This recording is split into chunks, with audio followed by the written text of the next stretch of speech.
मैं हूं संतोष गंगवार। शाम के 7:30 बजने वाले और वक्त है जोहार झारखंड का। बुलेटिन की शुरुआत करेंगे कुछ बड़ी खबरों के साथ, जिसमें जेडीयू में शामिल हुए झारखंड के निर्दलीय विधायक सरयू राय की खबर है। कुछ दिन पहले उन्होंने सीएम नीतीश कुमार से मुलाकात भी की थी। आपको यह भी बताएंगे कि सरबा पंचायत की मुखिया के निलंबन पर नेता प्रतिपक्ष अमर बाउरी ने क्या कुछ कहा है। वहीं धनबाद में लगातार हुई बारिश से मैथन एवं पंचेत डैम के बड़े जल स्तर की खबर भी आपको दिखाएंगे। किस तरह से तबाही मचा रहा है पानी, वो भी बताएंगे आपको। बोकारो के पीएनटी कॉलोनी सेक्टर 5 में हुए हादसे की तस्वीर भी आप तक पहुंचाएंगे। लेकिन अगर बुलेटिन की शुरुआत की बात करें तो जेडीयू में शामिल हुए सरयू राय की खबर से करेंगे। इस वक्त की बड़ी खबर पटना से आपको बता रहे हैं।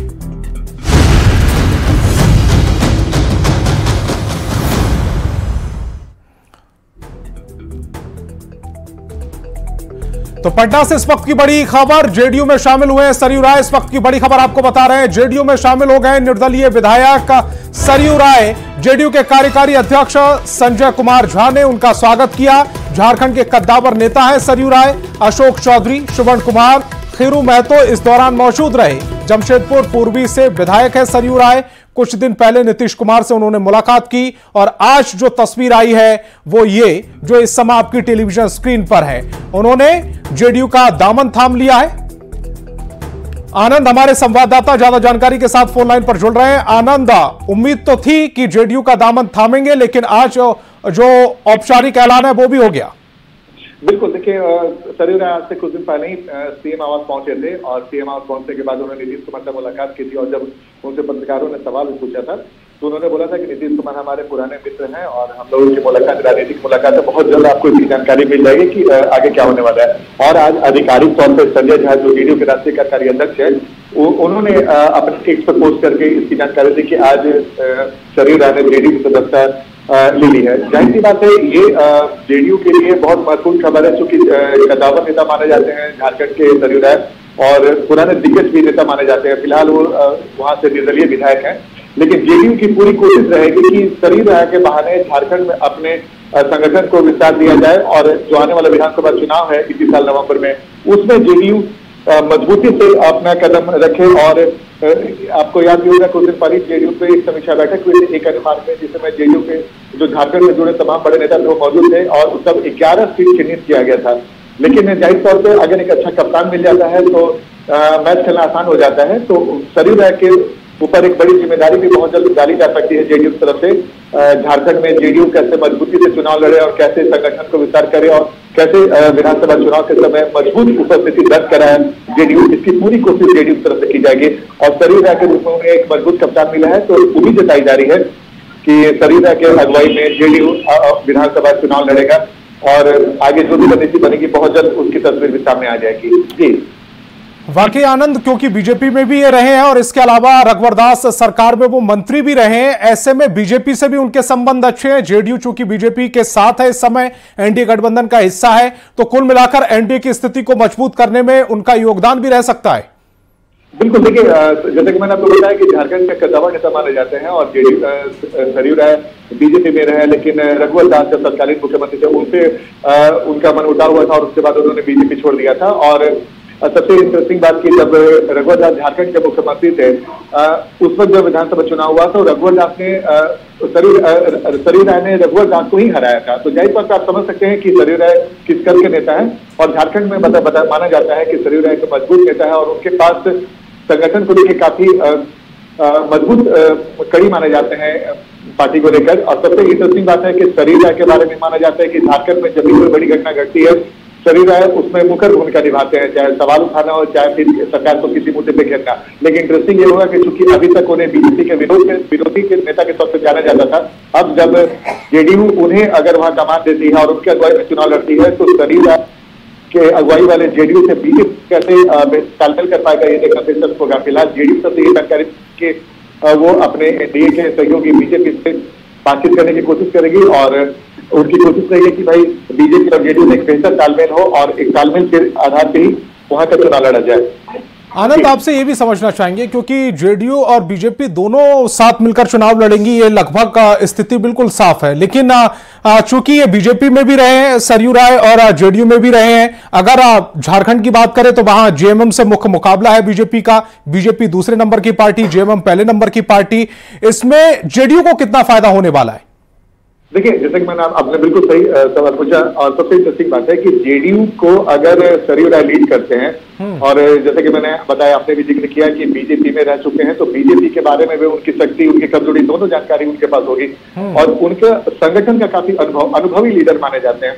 अब जब जेडीयू अगर उन्हें कमान देती है तो झारखंड में जेडीयू मजबूत स्थिति में रहेगी। और सबसे महत्वपूर्ण बात है कि कुछ दिन पहले ही जेडीयू के जो झारखंड के जो प्रभारी नेता हैं अशोक चौधरी, उनसे भी बातचीत हुई तो उन्होंने कहा था कि हम एनडीए के साथ गठबंधन में चुनाव लड़ेंगे और बीजेपी के साथ गठबंधन होगा जेडीयू का और गठबंधन चुनाव लड़ेंगे। ऐसे में अगर बीजेपी और रघुवर दास, माफ कीजिएगा, सरयू राय दोनों का अगर एक अच्छा तालमेल हो जाता है तो एनडीए को भी उसका फायदा मिल सकता है। सरयू राय का अनुभव का एनडीए को भी फायदा मिल सकता है, बीजेपी को फायदा मिल सकता है।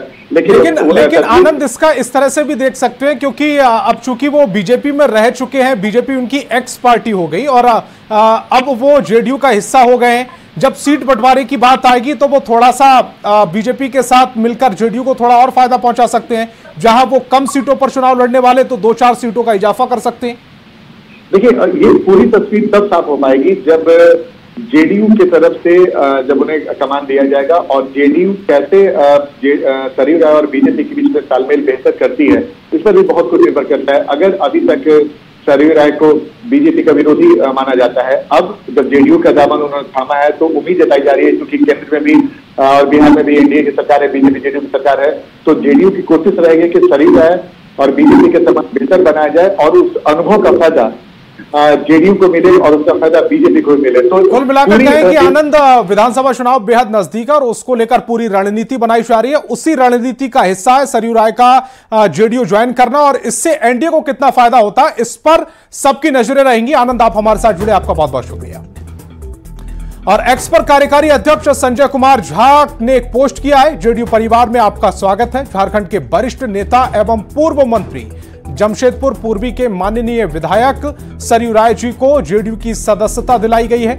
जेडीयू के राष्ट्रीय अध्यक्ष सह बिहार के माननीय मुख्यमंत्री के साथ उनका पिछले कई दशकों से व्यक्तिगत संबंध रहा है। मुझे विश्वास है कि सरयू राय जी के आने से झारखंड में पार्टी को मजबूती मिलेगी। इस मौके पर बिहार सरकार के माननीय मंत्री एवं जेडीयू के झारखंड प्रदेश प्रभारी अशोक चौधरी, राज्यसभा सांसद सह जेडीयू के झारखंड प्रदेश अध्यक्ष खीरू महतो, माननीय विधान पार्षद संजय गांधी और प्रदेश महासचिव मनीष कुमार जी भी मौजूद थे।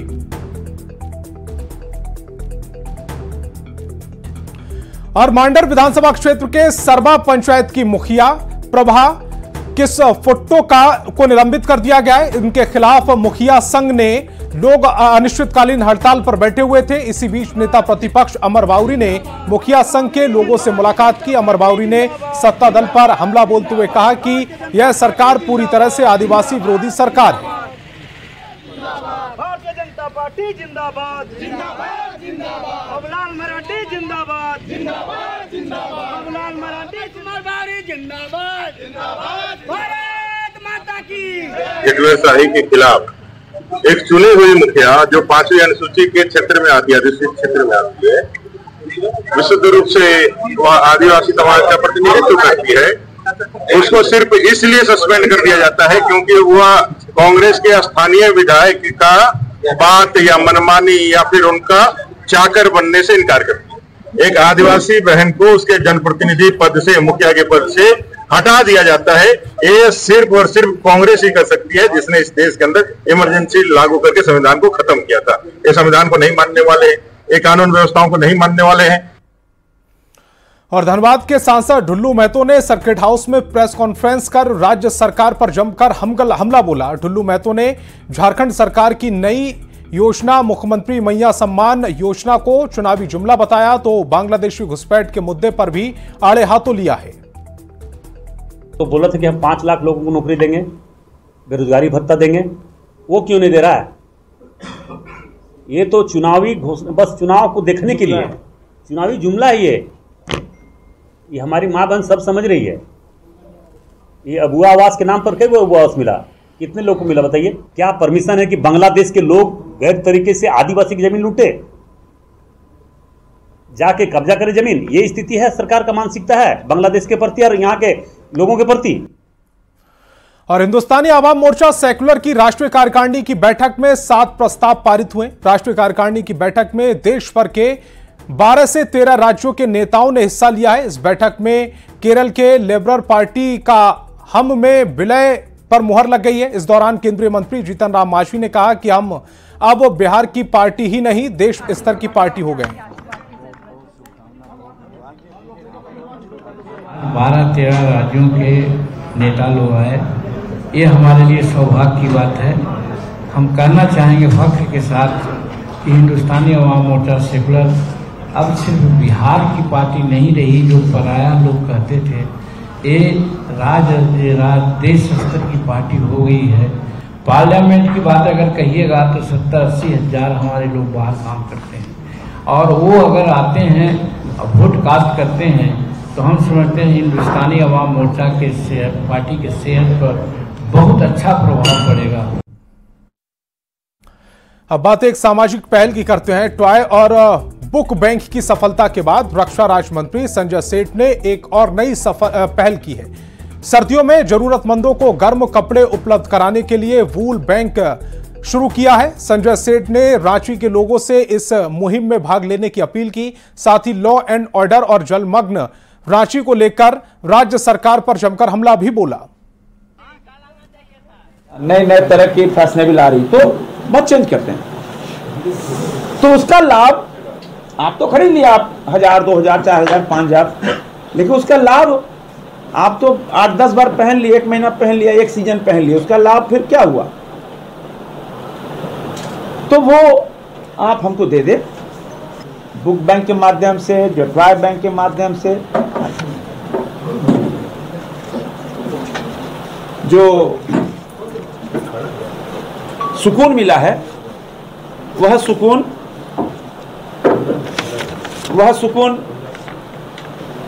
इस ऊनी कपड़े से मिलेगा।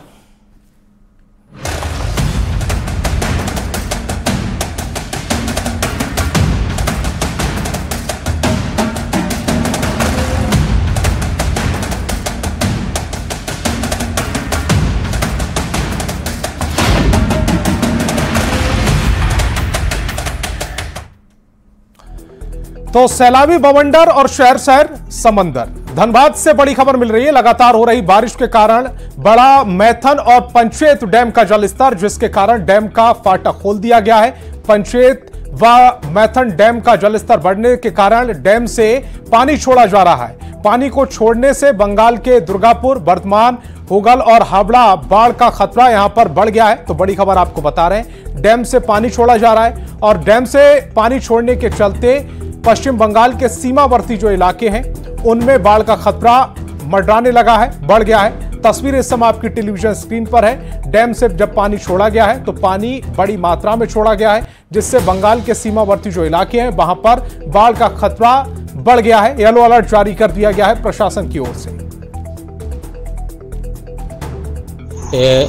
कॉशस है कि आज एक गेट को खोला गया है, और चूंकि 2 दिन से जो मूसलाधार बारिश थी इसने एक तरह से जनजीवन को अस्त व्यस्त कर दिया था, और आज का ये मैथन डैम का ये फाटक, ये गेट का खुलना और लोगों का यहाँ आकर देखना, और ये एक रमणीक और ये क्या कहेंगे बहुत ही सुंदर ये दृश्य है, जिसको देखने दूर दूर से लोग मैथन के इस जलप्रपात को देखने के लिए आते हैं इस वर्षा के मौसम।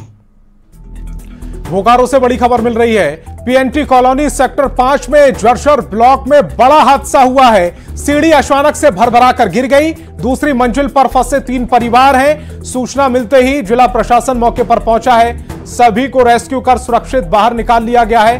तो आपको बताएं कि पीएनटी कॉलोनी में जितने भी ब्लॉक हैं वह पूरी तरह से जर्जर हो चुके हैं। जान को हथेली में रखकर सभी लोग इस जर्जर क्वार्टर में रहने को मजबूर हैं। कई ऐसे ब्लॉक हैं जिनकी सीढ़ी टूट चुकी है, लोग किसी तरह चढ़ जाते हैं। तस्वीरें समय आपकी टेलीविजन स्क्रीन पर है। ऐसे ही एक मकान की जब सीढ़ी टूट गई तो दूसरी मंजिल पर जो 2 से 3 परिवार थे वो फंस गए और उनका रेस्क्यू किया गया है। प्रशासन की ओर से उनका रेस्क्यू किया गया। 2 तस्वीरों के जरिए पूरे रेस्क्यू को आप समझिए। एक्सक्लूसिव तस्वीरें न्यूज 18 बिहार झारखंड आप तक पहुंचा रहा है।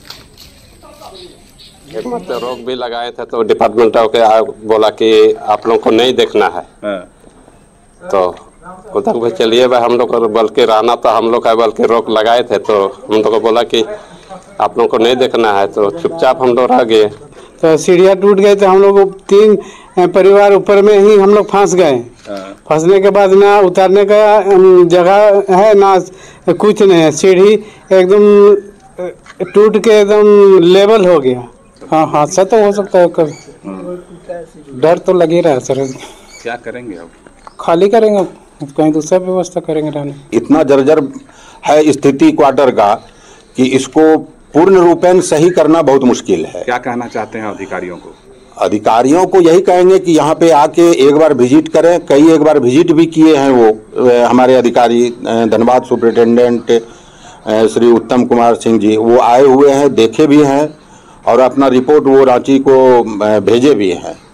लेकिन रांची से क्लियर कर दिया गया कि जो डैमेज पूर्ण रूपेण डैमेज है उसको हम सुधार नहीं कर सकते हैं, उसको खाली करवा के दूसरे क्वार्टर में शिफ्ट करवा। भारी वर्षा होने के कारण ये घटना की आशंका थी। इसके मद्देनजर कल एसी साहब, डीडीसी साहब और बीएसएल के जो अधिकारी लोग हैं उनके साथ भ्रमण किया था। सेक्टर 9 गए थे हम लोग, सेक्टर 12 भी गए थे, बट ये पीएनटी कॉलोनी नहीं आ पाए थे, इसकी जानकारी नहीं थी। बट ये जो जर्जर स्थिति है इसके लिए जो जिम्मेदार अधिकारी होंगे उनके खिलाफ कार्रवाई की जाएगी। जामताड़ा से तेज बारिश के कारण सिंदूर कुनिया से साग जुड़िया जाने वाली मेन रोड पर बना पुलिया ध्वस्त हो गया। पुलिया टूटने की वजह से आने जाने में लोगों को परेशानियों का सामना करना पड़ रहा है। आपको बताएं कि ग्रामीणों ने प्रशासन से ध्वस्त पुलिया को जल्द से जल्द ठीक करने की मांग की है। तस्वीरें इस समय आपकी टेलीविजन स्क्रीन पर हैं। पुलिया किस तरह से ध्वस्त हुआ और उसके बाद ग्रामीण किस तरह से परेशान हो रहे हैं, तस्वीरों के जरिए आप समझ सकते हैं। बहुत परिस्थिति खराब है। हमारे यहाँ से मुर्गा बोने, दिबुलकुंडा, मुर्गा बोने, सिंदूर कुनिया होते हुए नाला हम लोग का आने जाने का रास्ता बंद हो गया है। कल इतना बारिश हुआ कि हम लोग का पुलिया टूट गया है। जो अभी सरकार से दरखास्त है कि हमारे पुलिया जल्द से जल्द ठीक करने का कष्ट करें। और अब आपको रामगढ़ लेकर चलते हैं, जहां 2 दिनों तक हुई झमाझम बारिश के बाद सूखी पड़ी पतरातू के पलानी झरने में जान आ गई। 100 फीट की ऊंचाई से झरझर कर गिरता पानी वातावरण में संगीत घोल रहा है। जैसे ही पर्यटकों को पलानी झरने में पानी गिरने की खबर मिली, यहां पर पहुंचने लगे। पर्यटकों से बात की संवाददाता जावेद खान ने। बारिश के बाद पलानी झरना में जान आ गया है। आप देख सकते हैं कैमरे के माध्यम से पलानी झरना की खूबसूरती बढ़ गई है और जो 2 दिन पूर्व तक पलानी झरना सूखा हुआ था, उस पलानी झरने की खूबसूरती को देखिए। लगभग 100 फीट की ऊंचाई से पलानी झरने में पानी झरझर करके गिर रहा है और इसकी खूबसूरती को चार चांद लगा रहा है। आप देख सकते हैं कैमरे के माध्यम से कि किस तरह से पलानी झरना की जो है खूबसूरती यहाँ पर देखने को मिल रही है। झरना सूखा हुआ था, अब जाके बारिश भी तो यहाँ के दोस्तों से इन्फॉर्म किए, उसके बाद हम लोग आए घूमने के लिए कि पानी आ चुका है, इसलिए हम लोग घूमने के लिए आए हैं। बस इन्फॉर्मेशन हो गया दोस्तों के थ्रू कि पानी आया है तो रील बनाने आ गए। हाँ, रील्स बनाने के लिए आ गए हम लोग। अच्छा, आपका क्या नाम है? मेरा नाम मनीष कुमार है। तो आप कैसा खूबसूरती कैसा लग रहा है पलानी झरने का? पलानी झरना का 1 नंबर है, देखने में तो काफी खूबसूरत है। अच्छा, खूबसूरत है। तो आप देख सकते हैं पलानी झरने की खूबसूरती को, कैमरे के माध्यम से पलानी झरने की खूबसूरती को निहारिए। 2 दिन पूर्व तक पलानी झरना पूरी तरीके से सूखा हुआ था, लेकिन 2 दिनों से झमाझम बारिश के बाद पलानी झरने में जान आ गई है। पानी नहीं था? नहीं था। तो कब पानी कल से आया है? जब से बारिश हुआ तब से पानी झरना। तो लोग घूमने पहुंच रहे हैं ना जी। अब बारिश 2 दिनों की हुई है, कहीं न कहीं पलानी झरना के लिए एक वरदान साबित हुई है। जावेद खान, न्यूज 18 रामगढ़। और लोहरदगा में पिछले 72 घंटे से बारिश हो रही है, जिससे किस्को प्रखंड क्षेत्र के कुंबा टोली गांव जाने वाली पुल ध्वस्त हो गया है। पुल टूटने से कई गांवों का संपर्क जिला मुख्यालय से टूट गया और लोगों को काफी परेशानियों का सामना करना पड़ रहा है। ग्रामीणों ने जिला प्रशासन से जल्द पुल बनवाने की मांग की है। तस्वीरें समय आपकी टेलीविजन स्क्रीन पर।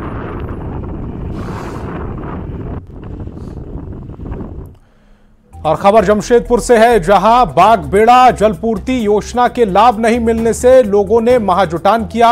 महाजुटान में करीब 25 पंचायत के लोग शामिल हुए। बता दें कि योजना का लाभ नहीं मिलने से करीब 1.5 लाख से अधिक लोगों को पानी के लिए परेशान होना पड़ रहा है, जिसकी वजह से ग्रामीणों ने आक्रोश जाहिर करते हुए जिला प्रशासन और सरकार के खिलाफ जमकर नारेबाजी की। सरकार की यही स्थिति है कि जनता से कुछ लेना देना नहीं है, सिर्फ वोट लेना है। वोट से बना देते हैं हम लोग, फिर बन जाता है एमपी, विधायक, मिनिस्टर, तो कल जनता के बीच आने का उसको फुर्सत नहीं मिलता। पानी नहीं मिलेगा तो हम आने वाला जो समय पर वोट जो होने वाला है उसका बहिष्कार किया जाएगा। जनता ने फैसला लिया। सरकार को और पेयजल स्वच्छता विभाग को ये कहना चाहते हैं कि आप हमें पहले कहा कि फरवरी 2024 में पानी देंगे, आपने फरवरी में नहीं दिया। फिर आपने कहा कि जुलाई में हम पानी देंगे, जुलाई भी बीत गई, आपने पानी नहीं दिया।